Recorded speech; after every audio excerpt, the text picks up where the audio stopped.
Welcome to the Global Discussion, discussions with creatives, leaders, and thinkers. My name is Simon Hodgkins. Today, I'm delighted to be joined by Eugina Jordan. Eugina, brilliant to have you here on the show. Let me begin by asking you to tell our international audience all about your journey, the work that you do, the books, the patents, and everything in between. Over to you. Tell us a little bit about your world. Thank you. So happy to be on this podcast because you're located in Dublin, and I love Dublin. We're hosting an event in Dublin, and I think the city, its people, food, cultures, I'm in love. Obviously, you can tell. And I even have my little leprechaun here that reminds me every single day on my desk how amazing Ireland is. Love it, love it, love it. So about me, my story started in 1917 communist Russia. And my mom was a single mom, and she believed in one thing, that I deserved better and that I deserved the best education. So I'm very thankful to her. Every time I talk about her, I choke up a little bit. Because she gave me the best education, and then she scraped enough money to send me to Canada. I'm sitting in front of you today because she made those sacrifices, working crappy jobs, getting up at 4 in the morning, get to work. And then I got my second degree in Canada, computer science. And when I moved to the US for love, I fell into telecom almost 25 years ago. And I started as a receptionist in a tiny little startup. And then we took it public, sold it to Cisco, and my story continued because that drive, that desire to learn always stayed with me. So once I left Cisco because I felt there was another startup left in me, I started a new category in telecom. I ideated 12 patents because I love to build, I love to innovate. And then I wrote this book, Unlimited. It's a leadership book. It won 3 awards, and I'm very, very proud because English is my second language. So writing a book like this before ChatGPT was an undertaking. And I believe in family. That's my son. We were talking about your kid, Simon. So he's almost 20. And the reason he's behind me, and that picture always was in the office because he's my why. And this is my personal board of advisors, amazing, wonderful women. So I believe in family, friends, and community. And that's all about me. Well, that's an incredible summary. And I do want to ask you a few questions about that because, like you, I've done a little bit in the telecommunications space, and what an industry. It's gone through many booms and busts. The technology keeps coming, and things keep getting faster, and new products get released and new services. But how interesting to join a startup and then for that to go public and then for it to be acquired by a giant like Cisco, right? I mean, that's an experience in itself. You learn a lot in that environment, don't you? Because it's very fast paced. I heard when I was doing telecommunications many moons ago that a year in telecommunications was like 7 years in human life. And I don't know if that's true or whether that was just a myth that I bought into, but it certainly felt like it. Like you, I ended up on the IPO circuit. We ended up listing on the NASDAQ. We ended up being taken out by a huge telecommunications company. And my goodness, was it hectic. Was that your experience too? It was unbelievable. And when you are in a moment, you don't realize how amazing it is. You just work towards that moment. And I wish I would have recorded those moments. And I try to capture big moments right now in my life, either through journaling or through recording a video. because looking back, you're like, oh my God, I want to capture that feeling. So it was amazing. It was hectic. It was scary. It was exciting because being acquired by Cisco, you don't know. It's a back then it was 70,000 person company. So it's either you sink or you swim when you're being dropped in this big ocean. And this lady, this little Russian lady, um, swam like this, like she's Katie, the Olympic swimmer, because I ended up launching the new Cisco brand in 2012. So because I created such a great reputation for myself in telecom unit, they called upon me to launch the new Cisco brand. Yes, so all those feelings, yes, Simon, and more. That's wonderful. I love that. Now, look, let's talk a little bit about the book because you wrote the book, and I know it very much helps and empowers people, and particularly maybe women, the C-suite, breaking through glass ceilings, all that type of topic.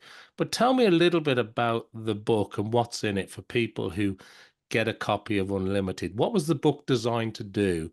I know it's won some awards, you mentioned that, but tell us a bit more about the purpose behind it and what made you write it. That is a wonderful question, and the book is going on its second year after publishing, so it's maturing. And for every copy that is purchased, I donate a copy. And I don't normally talk about it because I do quiet donations, and I donate to organizations that I connect with, organizations for single moms, because I was one before I got remarried, or immigrant organizations in Canada, in Toronto, because that's where I arrived first as an immigrant, Dress for Success, and other organizations. And the book is for people like me, immigrants or women, um, to show them that the only person that who can limit them is them. And that's why I broke it in three parts. The first one is um, teaching them how to control their own destiny, how to negotiate, how to talk about their accomplishments, how to speak up in meetings. And then we already talked about community. It's how to build communities, network, find sponsors, find mentors. And then the third one is for the C-suite. It's for people like you and I to give back to people like us, to open the doors, to bring more diversity, more innovation into the rooms where decisions are being made. And that was the purpose of the book, to inspire more people like me, to show them that whatever they want to be, they can. Well, I love that, and thank you for sharing that. And I know it's not something maybe that you talk about a lot, but it's a wonderful story to hear. So thank you. Um, Now, I know you're a CMO to watch, and you've been nominated and awarded for that, but you also won something not too long ago, very recently, in fact, in terms of an AI Trailblazer Award. You were mentioning earlier that ChatGPT and Claude and the rest of them weren't around when you wrote your book, but you recently received, didn't you, the AI Trailblazer Award at the AI Revenue Summit. Can you tell me a bit about that experience? Because that's really great to see, and it means a lot. It means absolutely a lot because it was votes based, and I couldn't rally people on LinkedIn because I was traveling. So I just asked a few ladies in my network to help me out. And boom, those wonderful ladies, they voted like crazy. They got me. So I'm forever, forever grateful for the nomination and for the community to rally behind me. Why it's important? Because I've been doing AI work for a while. One of my patents is for predictive AI in telecom around Open RAN controller. I have a newsletter on LinkedIn that talks about generative AI for business. And having that recognition, it's something that shows, yes, I should be doing more. It motivates me, because when you do a lot of virtual work or speaking or newsletter, and people don't give you feedback how much it's impacting them, you don't see the results of that work. But because I won, I knew that people voted for me and my work, and then they commented that they love my newsletter.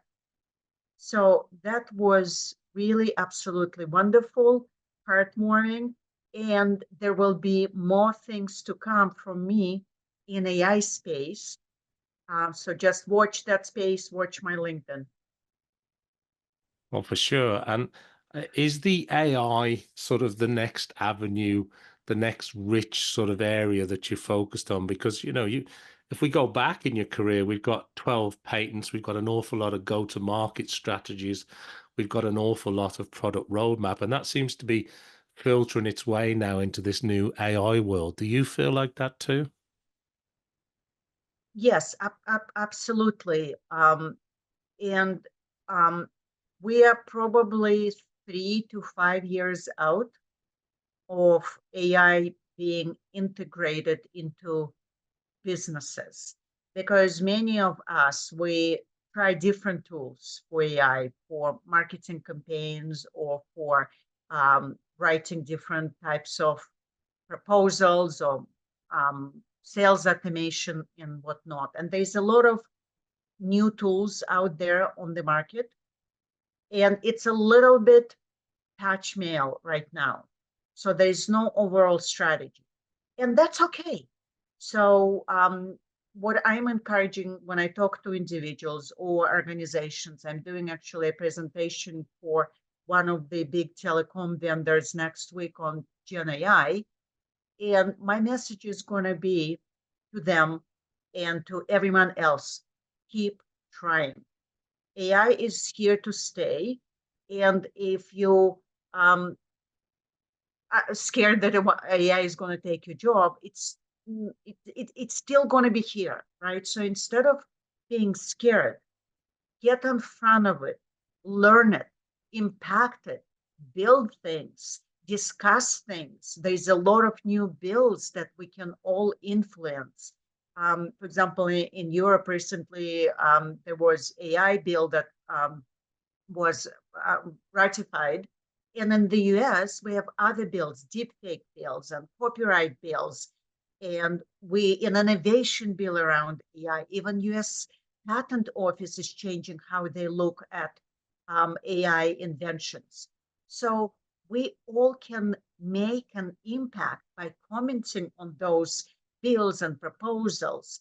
So AI is here to stay, and you, a person who is listening, you can make a big change in how we're going to deploy it, develop it. No, that's wonderful. Thank you very much indeed for your insights and your sharing of your area of focus there. And I wanted to ask you, it brings me nicely onto the writing side of things, because you've written an awful lot of articles and information and white papers and documents and produced videos, and you've been somewhat prolific in your content output over the years. And now today we have AI, don't we? And we have generative AI. And I suppose my question is really around storytelling, and whether you feel as though this new tool allows us to do outbound marketing in an exceptional way, or do we just end up with a lot of average content from people that are only just about using the capabilities of what the tools can do? They're only scratching the surface. What's your thoughts as an AI trailblazer? So you're absolutely right, Simon. We're still scratching the surface. And when AI can make me cry, then we've achieved that level. Some of my posts, they're very emotional when I write about living with mom who had mental bipolar illness, or when she died and I didn't say goodbye, or being in an abusive marriage. So AI cannot write the emotion yet, yet. So what AI is really good at is helping us to get started. For example, we can upload a white paper and ask AI to create a series of posts and put them in a table with the dates, advise on a tone, if it's from a company executive or if it's from a technical leader. So AI can create that table with different posts based on one white paper. And then we still need a human to edit those posts. So in this case, human writes a white paper, AI helps create posts, and then human on the other end becomes an editor. So this is how I personally see AI to evolve and help us. And I do write a lot, and I get sometimes some ideas from ChatGPT or Claude or Gemini. It depends, right? So what I have open. And Gemini is really good in providing data. So if I need quick data, I don't Google on Google anymore, though I do have a PhD in Googling, like many of us Gen Xers do. So I use Gemini and ChatGPT. I love the voice version because we can have conversation.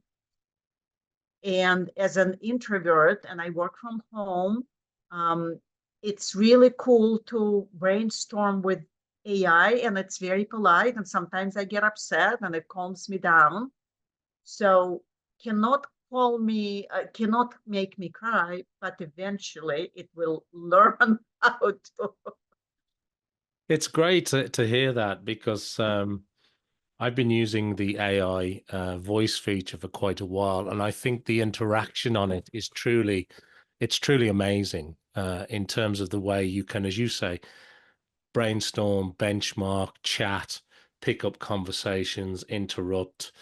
And okay, maybe it's not as perfect as we'd like it to be yet, but my goodness, it is an incredible tool. And to that point, my next question, if I can, is around maybe some of the predictions. And I know it's a little bit about gazing into a crystal ball, but you mentioned a moment ago that you thought we were a number of years off before AI becomes fully baked into a lot of the business activities that we do today. And we saw, didn't we, some of the large organizations rushing to get AI into their product sets. And we've seen that at the big level.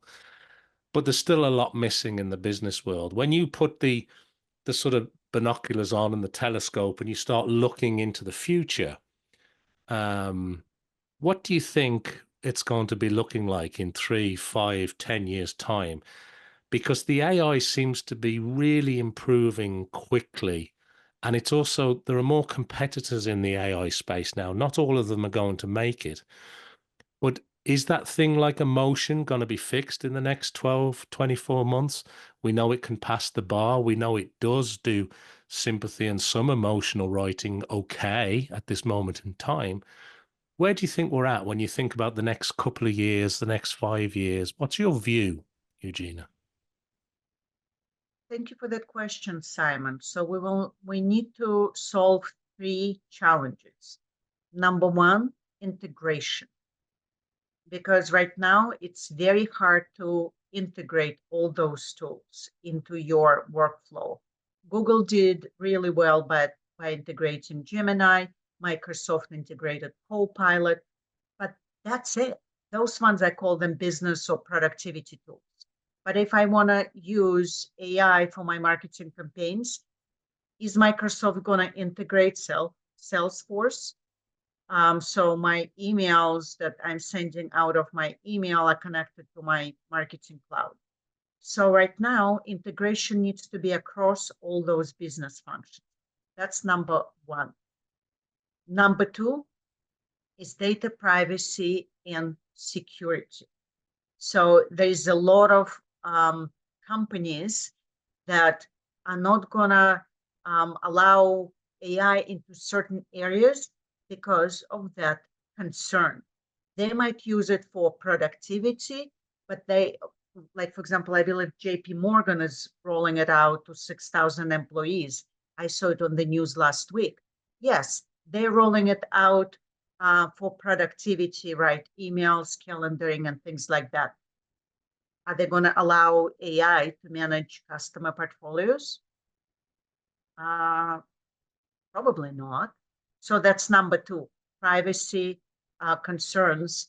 And number three is understanding the objectives and ROI. As you said, many companies are trialing the ROI, but they're doing it because everyone else is doing it.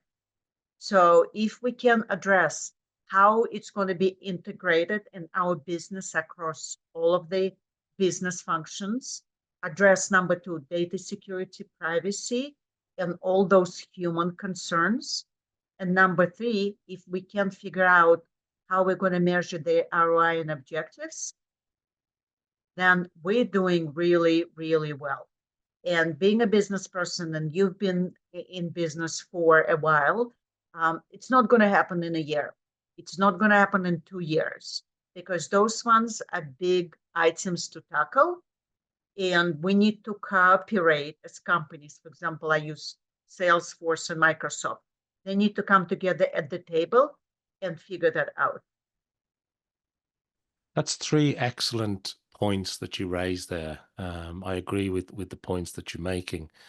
And it is interesting to see how that landscape comes together, because there are competitors in there, there are regulators in there, there are government sentiments, there's public sentiment, there's an awful lot going on there, and there doesn't seem to be any slowdown other than, can we get the chips manufactured fast enough? There doesn't seem to be any slowdown in the rate of growth for AI and the amount of money going into it. We might see that change over time, but thanks very much for sharing that. And I suppose the question I have to ask you is, as you look forward then on a personal level, so not necessarily to do with AI, but when you think about the next 6 months, 12 months, 18 months, what's on your roadmap? What's on your horizon? What are you thinking about? How are you going about planning? What's in your world, Eugina? That is another great question, because it involves all parts of my life, from a professional, being the CMO for TIP and planning 2025, along events we're doing, campaigns we're running, communications calendar, product marketing around our project groups, and we just launched Telco AI. So planning 2025 at work, and also continuing with my newsletter, speaking on Gen AI to different organizations, and making sure that I do get to spend the time with my friends and my family. So because balance, as you know, as a parent as well, it is very, very important, because you cannot give if you cannot pour from an empty cup. I 100% buy into that. And sometimes we need to stop and reflect and do something else to make us even more productive. So thank you. It's a great point. Look, as we come to the end of our time together, we could talk all day, but as we come to the end of our time together, I want to ask you two things. The first thing is there anything that we've talked about that you'd like to expand on, or maybe anything that we haven't mentioned that you'd like to add into our discussion today for our worldwide audience? Just some parting thoughts from you. And the second thing, and really importantly, if people want to find out about the great work you're doing at TIP, find out about the book, find out about everything you're doing in this AI world, where's the best place to point people to? Is it a website? Is it LinkedIn? Where do you want people to go and connect? Absolutely, absolutely. So let's start with the last question. So I am on all platforms, Instagram, X, LinkedIn, and I have a website. It's euginajordan.com. So you can hit me up on all those channels. And I'm going to have two parting thoughts. The first parting thought is you see two successful marketing leaders, or hearing on this podcast, Simon and myself. It took us a while to get where we are. So just make tiny little steps every day. And by the end of the year, you'll meet 365 steps. And in 10 years, it will be almost 4,000 steps. So don't listen to us and think, oh my God, how can I become them? Just do you, continue with what you're doing, and in 10 years, you will become us. And to continue on that thought is start experimenting with AI. Learn about AI for your business function or different productivity tools, and become advocate of AI in your organization. Partner with leaders, help them drive the strategy, because that is a very interesting work, and you are gonna love it. Well, that's a great note to end on. So I want to thank everybody who's been watching or listening to our discussion here today on the global discussion. Make sure that you follow, like, subscribe, do everything I need you to do to help support the show. Go and check out all the great work that Eugina is involved in, and make sure that you join me back here for some more discussions with creatives and leaders and thinkers just like Eugina. But thank you, Eugina. It's lovely to talk to you again today. Same here, Simon. Thank you for having me.